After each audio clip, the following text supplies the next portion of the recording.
자, 오늘은 이제 이스라엘 남유다의 왕의 또 7살의 그 요아스라는 왕이 되는 장면을 우리가 보게 되는데요.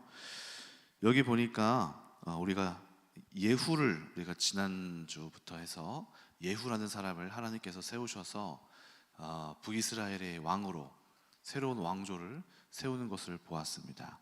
근데 그때 예후가 왕좌를 탈취를 하고 이제 왕의 자리에 오를 때에 두 왕을 죽였습니다. 북이스라엘과 남유다의 왕 두 사람을 죽였는데 남유다의 왕을 죽였습니다. 그 사람은 바로 아하시아였습니다. 아하시아. 그리고 북이스라엘의 왕도 죽였는데 그 사람은 요람이었습니다. 그래서 한 번에 두 국가에 이스라엘이 분단됐으니까 북이스라엘과 남유다의 왕이 죽게 된 것입니다. 그래서 이 북이스라엘 같은 경우는 그 예후, 처단한 예후가 그 자리에 올라가서 왕이 되었고, 남유다는 졸지에 왕이 죽어서 없어지게 된 거예요. 그때 그 아하시아의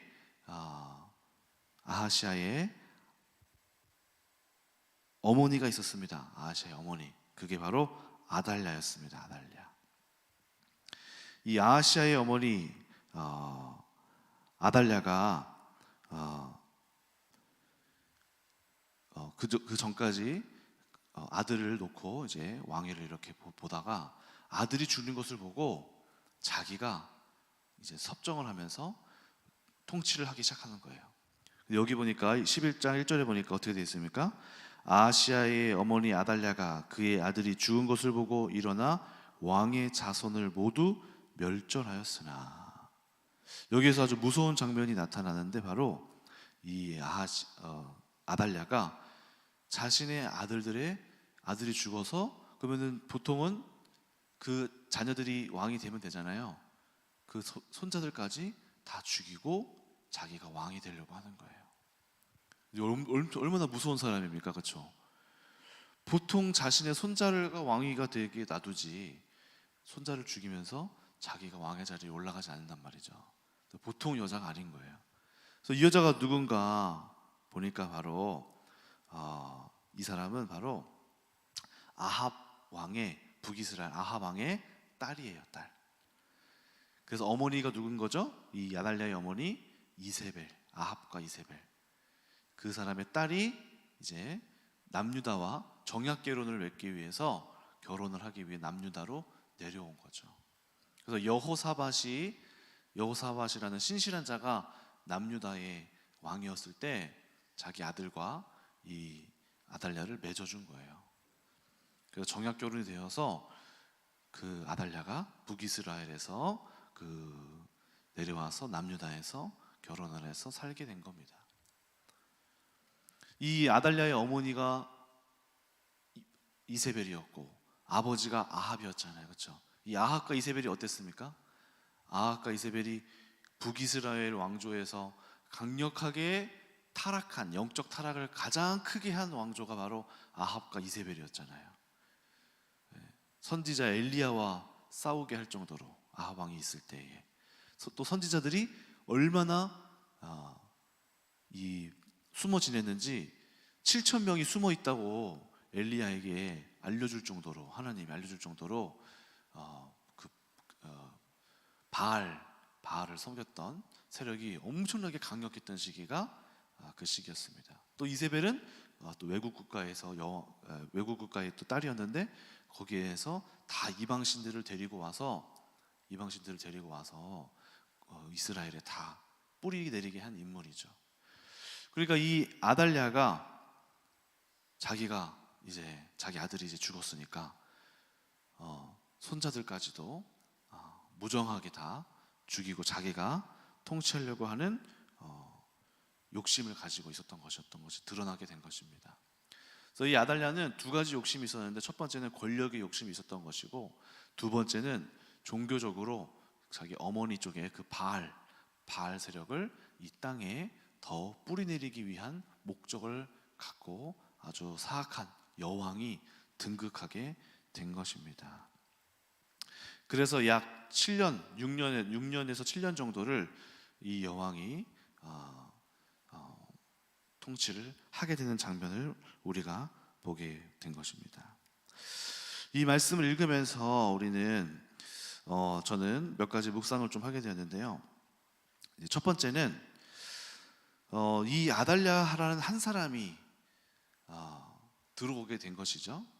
그 이방 신을 섬겼던 그 이세벨 가문의 여자가 들어와서 이 한 가문 안에 속하게 되었는데, 이 여자 한 사람이 권력이 주어지고 힘이 딱 들어가는 순간 이 국가의 정세가 바뀌고 손자들이 막 유다의 가문이 멸절되고 또 그 국가의 종교적인 힘도 완전히 넘어가게 되는 이 강력한 영향력을 끼치는 것을 보면서 이 시아버지였던 그 여호사밧이 어찌 이렇게 훌륭한 그는 사람이었는데 어쩜 이렇게 안일하게 그 한 사람을 데리고 와서 정약 결혼을 시키고 그가 불러온 큰 파장이 이렇게 이르렀구나 하는 것을 보게 됩니다. 한 사람과 사람이 만나서 교제를 하고 또 이야기를 하다 보면 어떻게 되나요? 우리가 누군가를 만나서 이야기를 할 때 그 사람이 갖고 있는 그 세계에 우리가 흡수되고 또 동참하게 되면서 그 세계에 우리가 같이 함께 하다 보면은 새로운 세계가 열리게 되잖아요. 저는 중고등학교 때는 몰랐는데 성인이 되어서 사람들을 만나다 보니까 여러 가지 세계를 경험을 하게 됐어요. 저 같은 경우는 중국에 있을 때 첫 저의 좀 세상적인 경험이었죠. 경험을 하게 된 케이스였는데, 그전에는 학교에만 있다가 큰 세상을 먼저 경험한 그 형들을 만나서 같이 세상에 있는 문화를 경험을 했는데요. 그 형이 저희랑 이제 만나면서 자기의 세계 속으로 저를 데리고 가줬어요. 그 중에 한 가지가 이제 술 마시는 걸 알려줬어요. 자신이 늘 술을 마시는 삶을 살고 있으니까 우리랑 만나서 이제 그 형은 30살이었고 저는 20살이었습니다. 위층에 살았어요. 윗집에 공교롭게도. 그러니까 한인들이 별로 없으니까 한국인들끼리 친하게 지낼 수밖에 없던 거예요. 근데 그 형이 잘 또 대해 주셨고 우리도 의지할 수밖에 없었죠. 근데 그 형이 자기가 갖고 있는 그 세계로 우리를 초대해서 이제 끌어갔는데, 그 중에 하나가 이제 술 문화였습니다. 그래서 중국에서는 이제 칭다오 피지오, 그 중국 그 청도 맥주가 있잖아요, 그렇죠? 그래서 그거를 마시러 이제 가면은 거기 안에 마라찰이라는 게 있어요. 찰꼬치. 그러면은 우리는 요즘에 이제 마라탕이 이제 있잖아요. 거기는 마라찰이라고 해서 마라 그 국물 떡볶이처럼 이렇게 국물을 이렇게 철판에 이렇게 해놓고 마라 그 소스를 다 뿌려놓고 꼬치를 다 이렇게 해놨어요. 그러면은 그 시뻘건 그 국물 속에 이제 그 우리나라 떡볶이나 뭐 매운 거 좋아하시는 분들이 그 입맛에 잘 맞아요. 그래서 저도 이게 뭔가 하고 이제 가서 먹어봤더니 맛있더라고요. 그래서 술을 한 잔 이렇게 줘서 이게 형이 뭐예요? 맥주야, 칭다오 피지, 먹어봐, 이거 중국에서 이거 다 마셔. 그래서 형님 이러면 안 되는데 하나님께서 그걸 보고 계시는데 한 잔 몰래 마셔가면서 이게 무슨 맛인가 싶다가 먹다 보니까 어떻게 되면은 우리 예수님은 물로 포도주를 만드셨잖아요. 여기는 술이 물이 돼요. 물처럼 들어가는 거예요. 형님 맛있습니다 하면서 그냥 이건 기적이 일어났습니다. 이거는 술이 아니고 물입니다 하면서 물처럼 이제 마시는 거죠.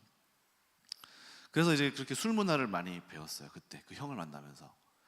또 이 형님이 저희한테 또 위층에 올라오라고 해요. 할 게 없으니까. 그때 당시에는 저희 컴퓨터도 굉장히 느렸어요. 거기 뭐 할 게 없잖아요. 중국에서 이제 학교 마치고 나오면 형님이 올라고 하는 거예요. 뭐예요? 그랬더니 야, 너 카드 칠 줄 아니? 카드가 뭡니까? 저는 유희왕 이런 거밖에 모릅니다. 너 포커를 배워야 된다 하면서 포커를 알려주는 거예요. 포커를. 그래서 중국 가면은 1원짜리 동전이 있어요. 1원. 그 1원 가지고 이제 돈 내면서 포커하는 거를 알려준 거예요. 그러니까 이제 그때 저랑 우리 태윤 형제님, 유재민 권사님 셋이서 같이 올라가서 포커 치고 술 먹고 그다음에 그때는 이제 미국 드라마가 하나 이게 유행이었어요. 미국 드라마 하루 종일 보고 그 형 한 사람을 만났는데 그 형의 삶에 저희가 이제 들어가면서 그 세계를 마음껏 한참 누리고 이제 돌아오게 됐어요. 그러고 이제 다음 학기가 됐어요. 다음 학기가 됐을 때 저희가 만나는 사람들이 바뀌었어요. 그때 누구로 만났냐면은 교회 사람들로 바뀌었어요. 한인 사람들로.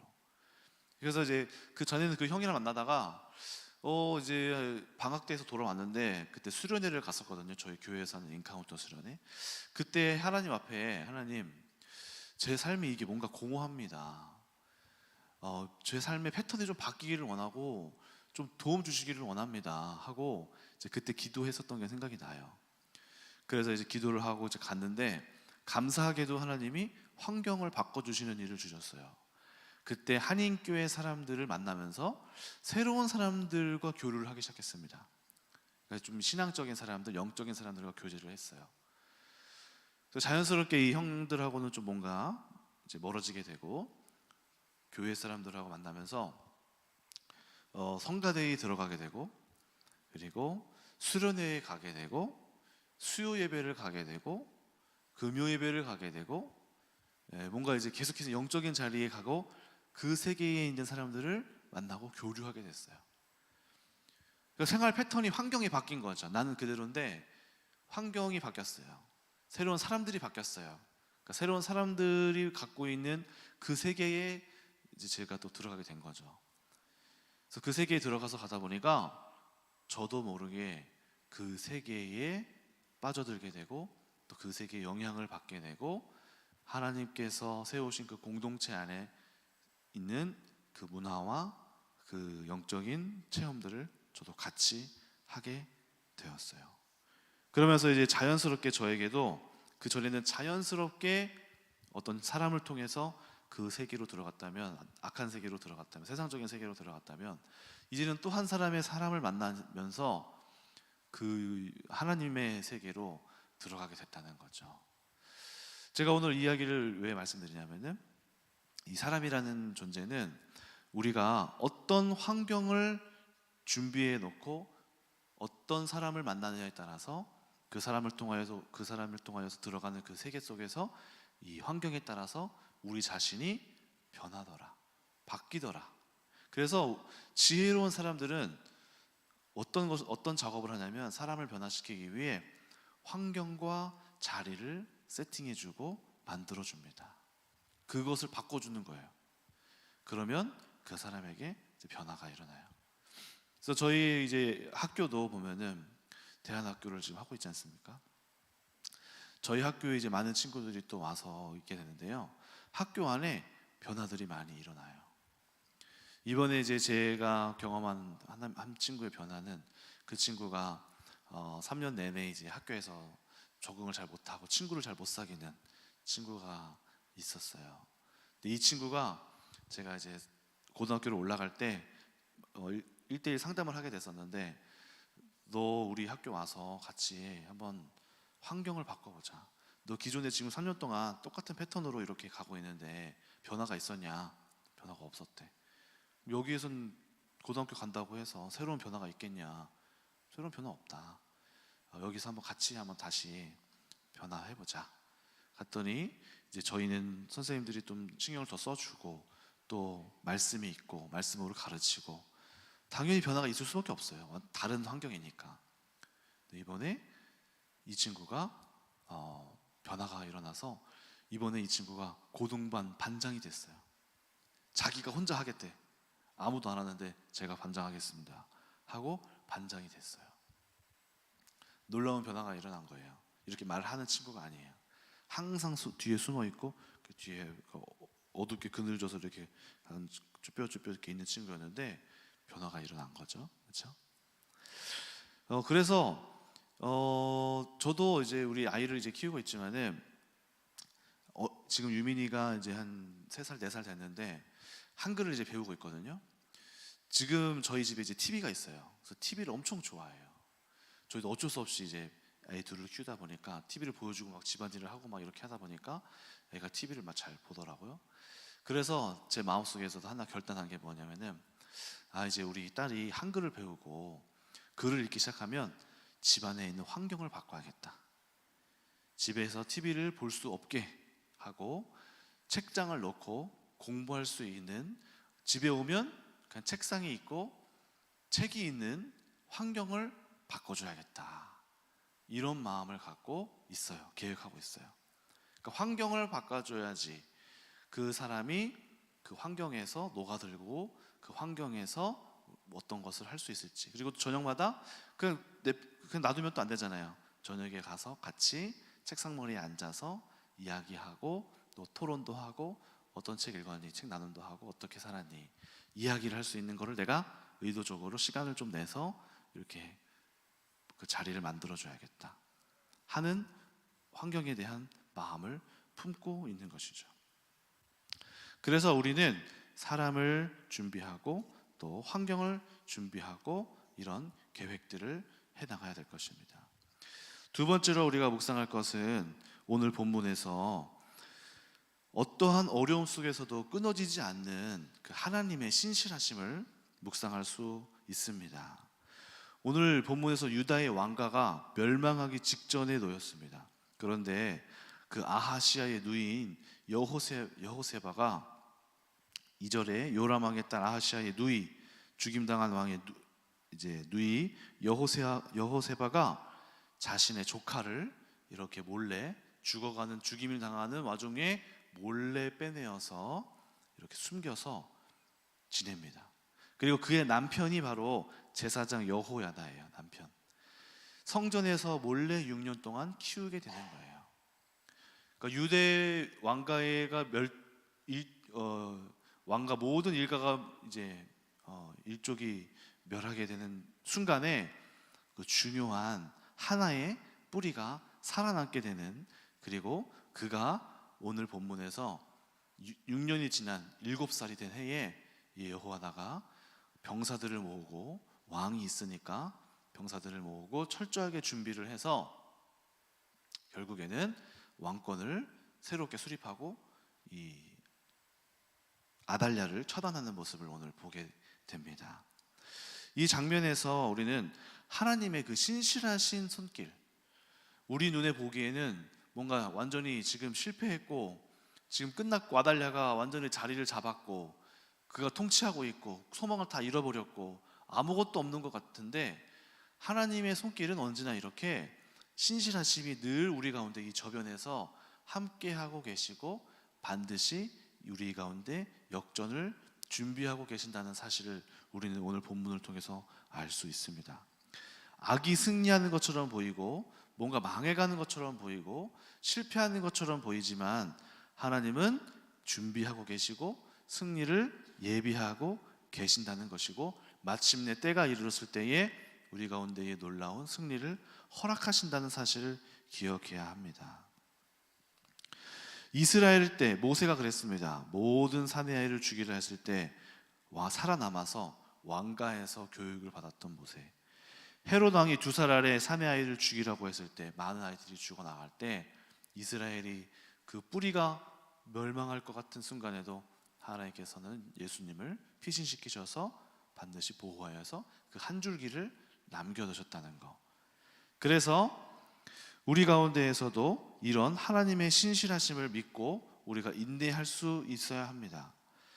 저희 가정에서도 하나님께서 우리 가문을 이렇게 쭉 세우신 것을 또 보면은, 처음에 저희 담임 목사님과 저희 사모님을 부르셔서 한 가문을 이렇게, 한 가정을 이렇게 세우시는 과정 속에서 약 20년 이상의 세월이 걸렸던 것 같아요. 두 분이 강건하게 있지만 저희 자녀들은 그렇게 하나님 앞에서 신실하지 못했던 것이 사실이에요. 그런데 이제 한 27, 8, 저도 뭐 신학교를 갔지만은 중간에 계속 그만두려는 마음도 많았고, 또 우리 교회 안에서 이런 영적인 흐름들을 또 잘 깨닫지 못했고 여전히 상처도 많았고 또 그런 여러 가지 반항적인 모습도 많았고, 그랬는데 이제 한 27, 이제 한 28 때부터 변화가 일어난 거죠.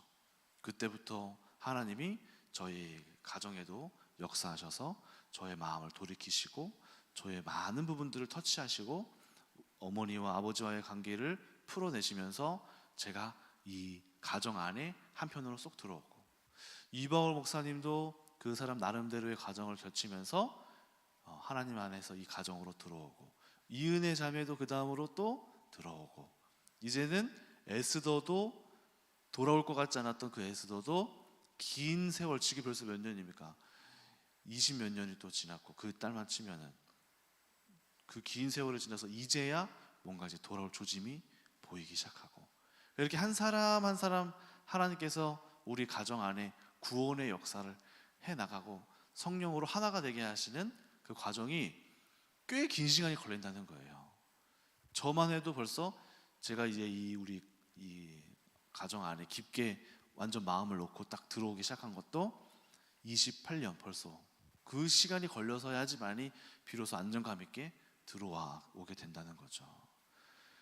그런데 어떻습니까? 하나님은 신실하셔서 그 긴 세월 동안 가만히 방치한 게 아니라 하나님이 저에게도 나름대로의 많은 사건과 많은 일들을 통하여서 우리가 눈으로 보기에는 계속해서 들어오는 것 같지 않고 뭐 영적으로 성장하지도 않는 것 같고 자기 나름대로 세상에 머물고 있는 것 같은 그런 답답함과 힘듦이 있지만, 그 안에서 하나님은 끊임없이 신실하게 이런 일들을 준비해 가시고 행해 가시고 마침내 하나님의 때가 이르렀을 때에 그 구원의 역사를 행하신다는 것이죠.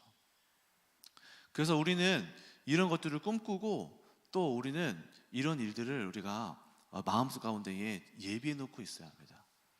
근데 중요한 것이 있는데요, 그것은 바로 뭐냐면은 우리가 이러한 일들을 향하여서 마음속에 선한 일들을 하나님 앞에서 소망하고 계획하고 준비해야 된다는 거예요.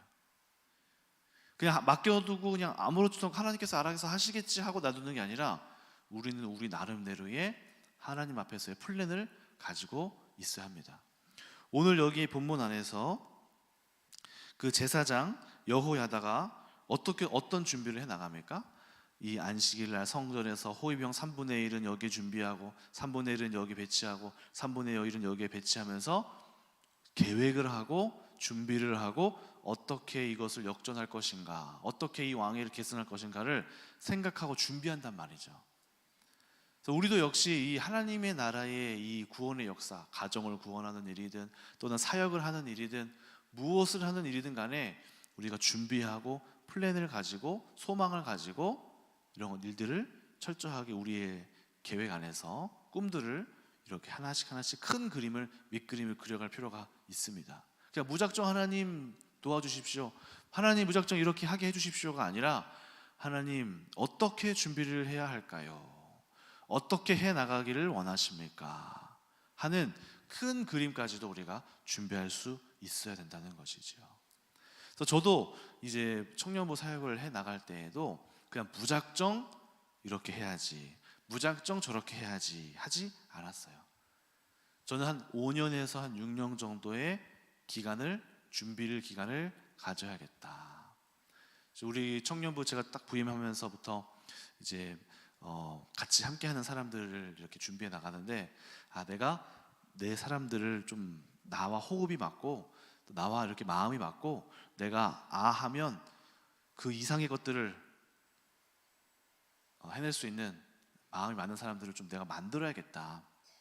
그게 한 5년에서 한 6년 정도 걸리겠다 해서 제 마음 가운데 이제 필요한 사람들을 모아서 이제 준비를 하기 시작한 거예요. 그 친구들이 이제 한 3년 지났어요. 근데 저는 한 5년 6년 뒤를 보니까 이 친구들이 한 3년 지나니까 성장을 했더라고요. 근데 저는 한 5년 6년을 보고 이때 이 아이들이 중축을 이루어서 청년부가 안정이 되겠다. 그때 이 아이들이 좀 폭발적으로 이 아이들이 사역을 할 수 있는 시기가 되겠다. 이런 생각을 가지고 시작을 했어요. 제가 아이들한테도 너희들 내가 큰 그림을 가지고 있다. 한 5년 6년 뒤에 우리가 이렇게 교회 안에서 많은 일들을 행해보자 하고 플랜을 갖고 이야기를 주고 그 친구들을 중심으로 하려고 제 마음속에서는 이미 한 3년 전부터 그런 계획을 갖고 시작한 일이에요. 감사하게도 지금 이제 수련회 어제 보고를 했는데, 이번 여름 수련회에 2년 전만 해도 수련회에 갔던 사람이 38명이었거든요. 이번에 74명이 갔어요, 수련회에. 벌써 한 2년 사이에 많은 사람들이 가게 됐어요. 그러니까 여기 안에는 그냥 하나님 부흥을 주시옵소서, 하나님 어떤 은혜를 주시옵소서, 이 정도로만 진행하는 게 아니라 우리가 생각을 갖고 교회 안에, 공동체 안에 이렇게 중축을 이루어갈 사람들을 준비해 가면서 함께 간다는 것이죠. 생각을 하고 간다는 것이죠. 큰 그림을 가지고 해 나간다는 것이죠. 또 이제 학교를 내년에 또 우리가 생각하고 있지 않습니까? 학교에 대한 것도 제가 그냥 우리 내일 학교 하겠습니다, 사람들이 오세요 하는 것이 아니라, 저는 벌써 이 아이들을 몇 년 동안 어떻게 준비해 나갈까, 이 아이들이 이제 초등학교까지 하고 중학교 때까지 우리 학교와 또 합치는 과정이 있는데, 이건 어떻게 기준에 있는 학교와 SOT 과정을 또 합칠 수 있을까, 또는 이 아이들이 대학교 가는 것까지 어떻게 갈 수 있을까를 이미 저는 사실 내년에 받을 학생들을 1학년, 2학년 안에서 좀 제한을 두고 있는데, 벌써 나중에 대학교는 나중의 일이잖아요. 근데 그것까지도 벌써 고민이 되어지고, 큰 미래의 일도 생각되어지고, 이것들을 어떻게 준비해 갈지를 벌써부터 염려하고 마음속에 계획을 하기 시작하면서 이 일들을 하고 있다는 것이죠. 그래서 우리는 이런 많은 일들을 함에 있어서 그냥 무작정 어떻게 해야겠지가 아니라 5년 뒤의 일, 10년 뒤의 일, 15년 뒤의 일, 그 뒤의 일까지를 우리가 고민하면서 그 마음의 일들을, 하나님의 일들을 해 나가야 한다는 것이죠. 오늘 여기 본문에 나온 제사장 누구입니까? 여호야다도 6년 뒤를 생각한 거예요. 6년 동안 묵혀서 나타난 플랜이 오늘 여기에 등장하게 된 겁니다. 우리는 이 본문을 보면서 그냥 짠 했구나라고 생각할지 모르겠지만, 어쩌면 이 여호야다와 이 누이 여호세바는 이 요아스를 구출하는 그 순간부터 계획을 했었을지도 몰라요. 그냥 이 아이를 데려왔겠습니까? 생각 없이 데려왔겠습니까? 아니죠. 생각 없이 데려온 게 아니라 이 아이를 데려오면서부터, 어쩌면 데려오기 전부터, 이 아달랴가 폭력을 이루기 시작할 때부터 생각하고 염두에 두고 꿈꾸고 계획했던 일이 되는 것이죠. 빌립보서 2장 13절을 보니까 너희 안에서 행하시는 이는 하나님이시니 자기의 기쁘신 뜻을 위하여 너희 마음에 소원을 두고 행하시나니. 자, 영어 성경을 보니까 여기에서 소원이 어떤 걸로 번역되어 있냐면 good purpose, 그러니까 좋은 목적. 하나님은 우리 가운데 좋은 목적을 두고 선한 목표를 두고 행하게 하시나니. 그러니까 그 목적은 그냥 생각 없이 그냥 아무렇게나 기쁜 마음으로 행할 게 아니라, 하나님이 우리 가운데 목적을 주시면서 그 선한 방법들과 길들을 떠올리고 계획하게 하신다는 거죠. 아니 목사님, 사람이 자기의 길을 계획할지라도 그 일을 행하시는 이는 하나님이시잖아요. 계획하면 안 되는 거 아닌가요? 아닙니다. 반드시 계획해야 돼요. 계획한 사람이 인도받는 거예요. 계획을 해야지만이 우리의 무너짐을 경험하고 하나님의 인도하심을 경험할 수 있어요. 무계획으로 그냥 손 놓고 팔 놓고 아무것도 안 하는 사람들이 아닙니다. 우리는 우리 나름대로의 길을 계획하고, 우리의 길을 계획할지라도 인도에 나가시면 그 인도에 나가시는 길로 가는 거예요. 네, 우리는 우리의 길을 준비하고 계획해야 되는 거예요. 자, 기도하겠습니다. 하나님 감사합니다. 오늘 이 아달랴가 득세하면서 또 많은 유다의 위기가 왔었으나, 오늘 이 사람을 보면서 어찌하여 이 여왕이 이 유다의 왕에 이르게 됐는지 우리가 만나고 대하는 상황과 삶을, 그리고 환경을 돌아보게 하여 주시옵시고, 환경을 바꿀 수 있는 우리 그리스도인들이 되게 하여 주시옵시고, 또 하나님의 일은 끊어지지 않습니다. 하나님의 구원하심은 끝까지 이루어집니다. 우리 눈에 보이는 것 같지 않지만 하나님은 지금도 그 일을 준비하고 계시고 계획하고 계시고 반드시 그 열매를 맺게 하시고 승리하게 하시는 분이십니다. 오늘 우리가 그 소망을 품고 우리도 우리 나름대로 하나님 앞에서 거룩한 꿈과 거룩한 목표를 가지고 꿈꾸고 계획하고 준비할 수 있는 아버지 섬세하고 세밀한 그런 영성들 우리 가운데 부어 주시어서 우리가 각 가정마다 또 각 개인마다 하나님의 소원들이 성취되고 이루어지게 하여 주시옵소서. 감사드리며 예수님의 이름으로 기도드립니다. 아멘.